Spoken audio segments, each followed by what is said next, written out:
Annette Rogers gossip. Boy, this column seems to be really getting around. Gee, hey, how you doing? Oh, fine. I hope you don't mind me being in here. Young lady by the name of Miss Summers said it was okay. Oh, no, not at all. Just so long as you don't do any snooping around. I wouldn't want the press to get wind of all this illegal funds they have hidden in the desk. Yeah, seems like the press has already gotten wind of something. Such as? Oh, such as what's really going on between Lee Carruthers and Kate Phillips. There never was an engagement, was there, Sebastian? It was all a trick to cover up Lee Carruthers' playboy image, to make him more stable and desirable to the public. I don't know what you're talking about. Oh, no, I think you do. And I'm not leaving until I get some answers.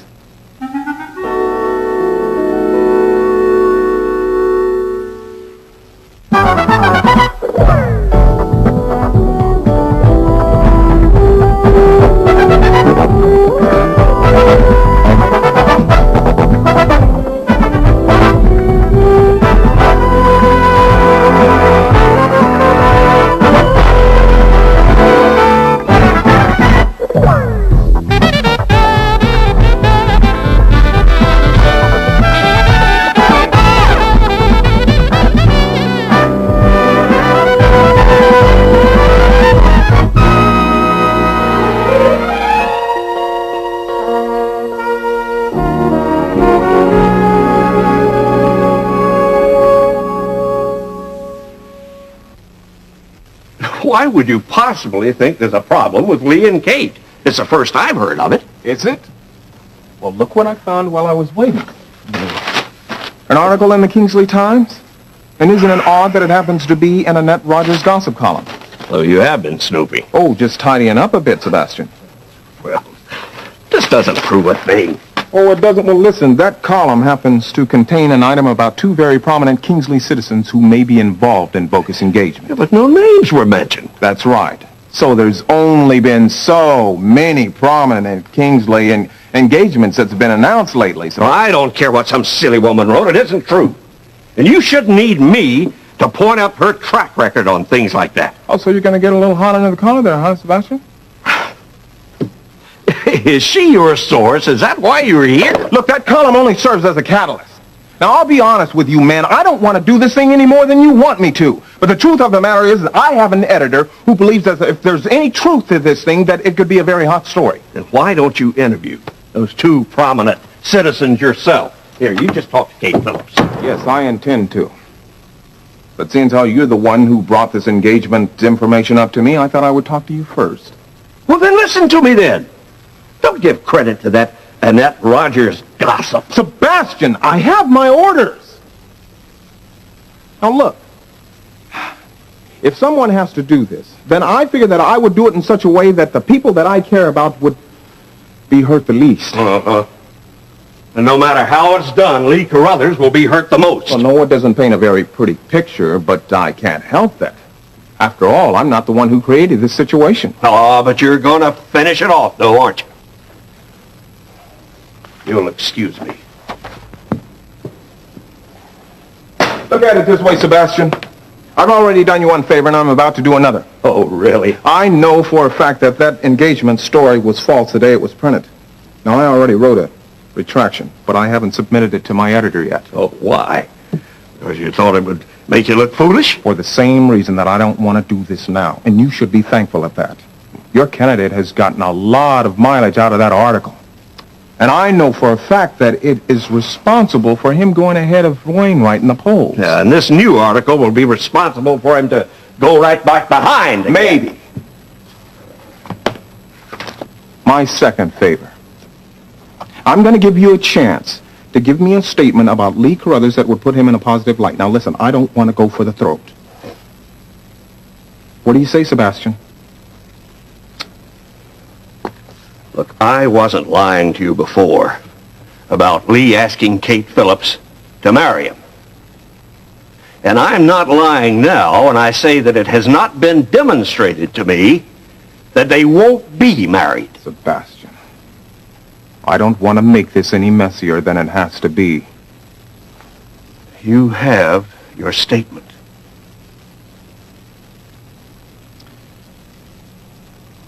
Okay.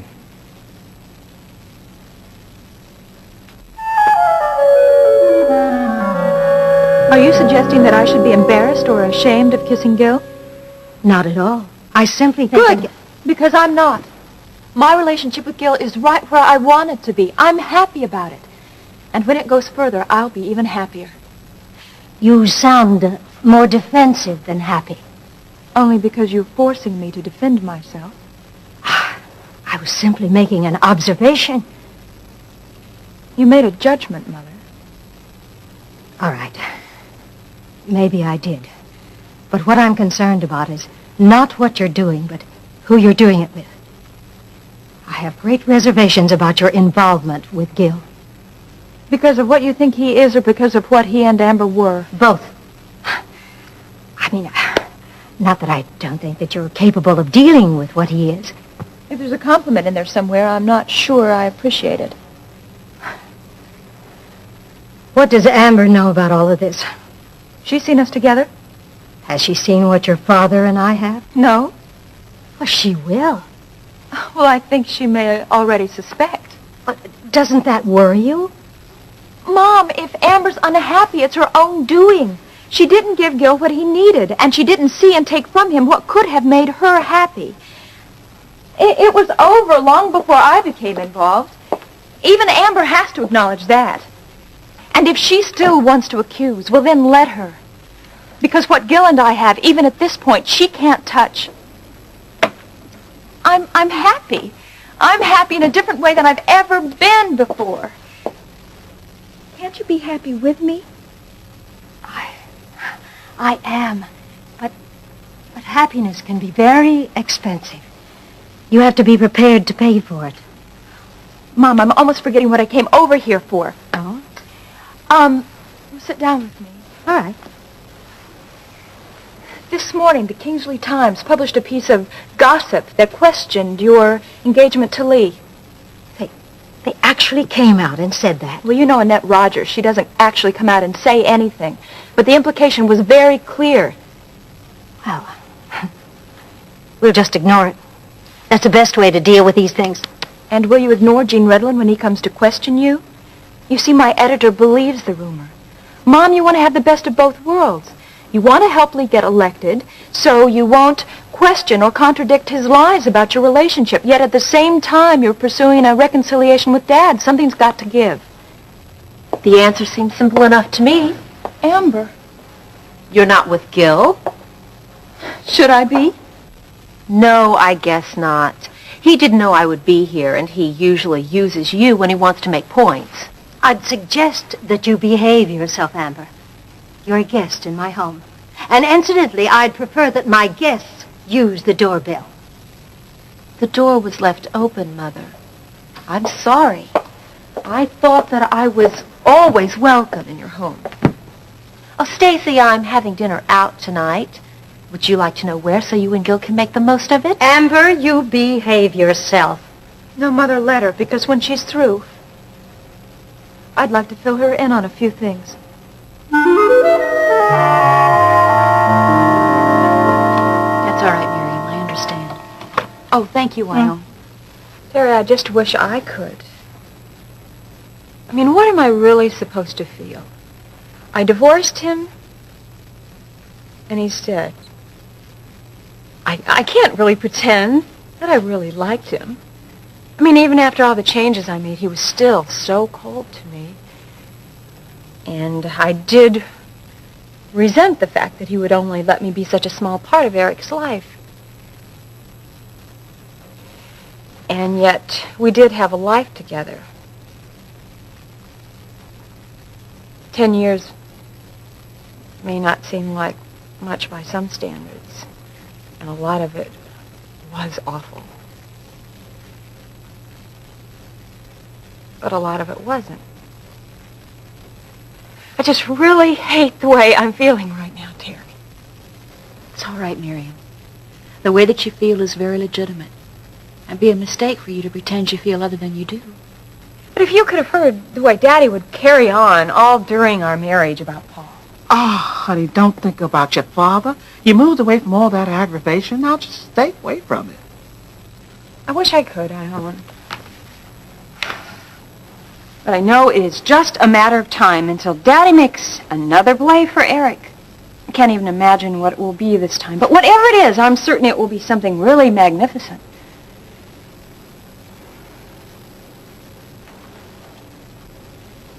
Where's Eric now? He's upstairs. How's he taking it? Not well at all. He has hardly spoken to me since I told him. He pretends that he hasn't cried. But I've stood outside of his bedroom and listened to him sobbing. Well, you know, he won't talk to me either. Poor kid. Look, I don't suppose it'd do any good to let me try. Let me take a wild guess as to what you're going to say. You're in love. That's right, isn't it? And I suppose this is my cue to fall to pieces. I'm not claiming anything as serious as love. But what I have with Gil is more mature and fulfilling than anything you ever had with him. Mature, the word isn't even in his vocabulary, and although it may be in yours because it's something you hope to be someday, you're a long way from it now, especially when you make statements like that. People who live in glass I'm not houses making and... any statements about myself. Good. Stacy, sister to sister, all personal feelings aside, just stop and think for one moment. If someone were angry with you, say an ex-lover. No names, of course. Of course not. If he wanted to get even with you, wouldn't an ideal way be to go through someone that's close to you? Oh, someone like a sister, perhaps. You catch on quickly. Amber, when are you going to stop assuming that you're at the center of everyone's lives? Because the truth is, you are a minor annoyance to most of us, not a major influence. Stacy... Well, you're obviously not going to listen to me. I wish you every happiness. By my calculations, you'll have about 6 minutes of it. Well, the clock started some time ago, so I guess your calculations are a little off. If you'll excuse me, I have to get to work. Talk to you later, Mom. Yes. Goodbye, dear.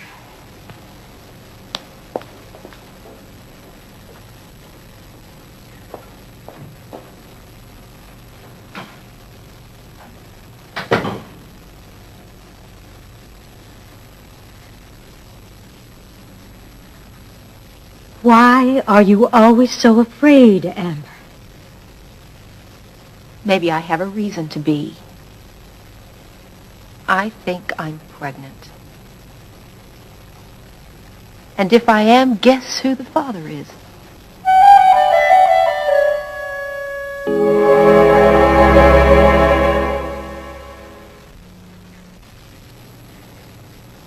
You're carrying Gil Prescott's child. Maybe carrying. You either are or you aren't. The doctor is 99% sure. I got better odds from a bookie when I left the hospital. Oh, I'm glad you find it so amusing. I wish I did. How far along are you? Wait just a minute. Let's not jump the gun. As long as there's an 1/8% chance I'm not, I'm holding on to it. About a month and a half. That explains a great deal. Does it? Don't snap at me! There are certain risks that you take when you live the kind of life that you do. Don't be angry with me because you're forced to face up to one of them. Is that disapproval I'm hearing? Only if I'm hearing a cry of unfair from you. No. Good. Well, then make sure it stays that way. What has Gil said about all this? Nothing. He doesn't know. He's not going to. Now that is an original approach. You and the countless heroines of all those B movies. The noble gesture. I'm not sparing Gil anything, only myself. I'm sure that whatever response he would have would be inappropriate. Oh, inappropriate or not. I think that he's entitled to one. After all, he is part of this process. The risks I took were mine. The responsibility, therefore, is mine. Possession is 9/10 of the law. In this case, it's all of it.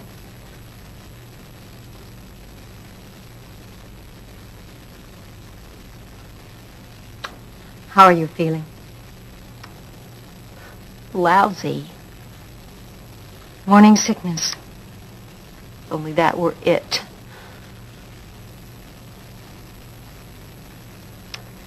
This makes Stacy's fantasies about her and Gil pretty ridiculous, doesn't it? I'd say that it doesn't say very much for either one of you.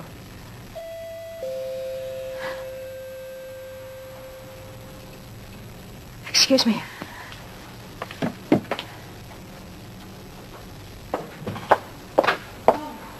Yes, Mr. Redmond. Please come in. Stacy said that you'd be stopping by. Mr. Redmond, you know my other daughter, Amber. Yes, ma'am, we've met. Yes. Excuse me, I've really got to run. I'm expecting an answer to the million-dollar question, but I have to be home to hear it. I will hear it. Only if nobody else does. And I mean that more than anything I've ever said, Mother. Nobody.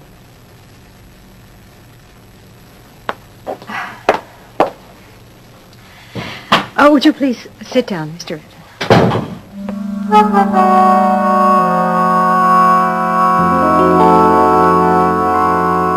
You feel like blaming somebody, don't you?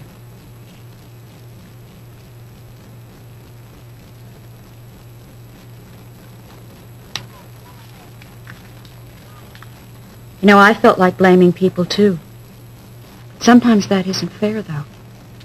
I mean, who can you blame for your dad's death?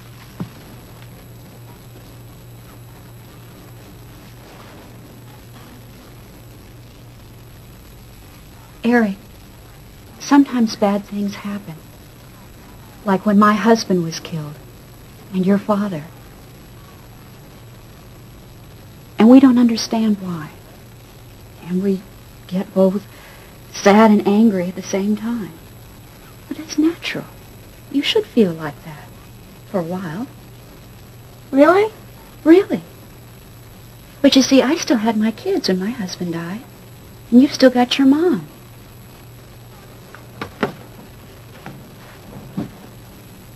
Eric.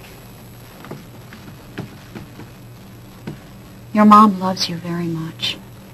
She wants to help you. I don't need any help. We all do. Even big guys like you. She feels terrible that she couldn't live with you and your dad, be one big happy family. But that's all past now. And she's very, very sorry. She needs you to forgive her. Eric, you're all she's got now. It's okay to cry.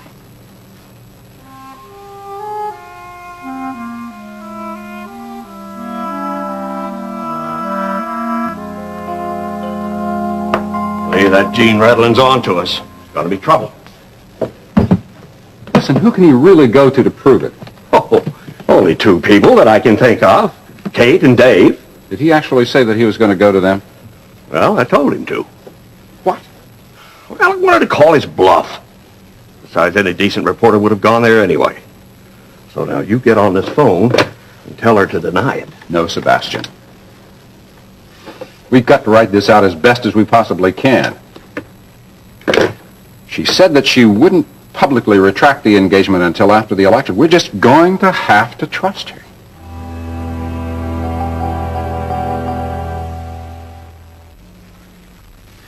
Well, you see, the irony of my job is I can print the facts, but the facts don't always tell the truth. Well, every profession has its annoying drawbacks. Mm-hmm. Miss Phillips, I know for a fact that you turned Lee Crothers down when he proposed to you. You know for a fact from only one person, Stacy. Sebastian and Lee will say I didn't. I could say I didn't, and that would be 3 against 1. Now, one unconfirmed source, even if it happens to be my daughter, does not make for a fact, Mr. Redlawn. It makes for rumor. And if I had a source that would agree with her, then what would that make it? Who? Your ex-husband. Has he? I'm not going to say. I'm only going to point out our friendship. Look, Miss Phillips, I'm going to tell you the same thing I told Sebastian. If this story gets out, a lot of people can be hurt, and I don't want to see that happen. Now, I'm in a position to where I can see to it that things are handled correctly. But I'm going to need some cooperation. May I at least make a call first? That's the least you can do for me. If for no other reason than you're out of respect for your friendship with Dave. Well, I can't make any promises. You see, I'm under a lot of pressure from my editor. I'm sorry, but I would be less than honest if I said anything else. I'll, see myself out.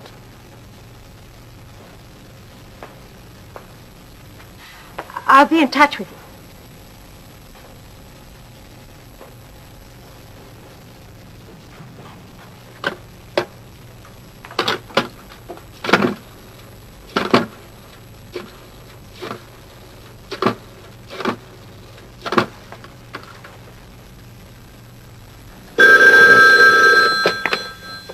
Baker Brothers' office.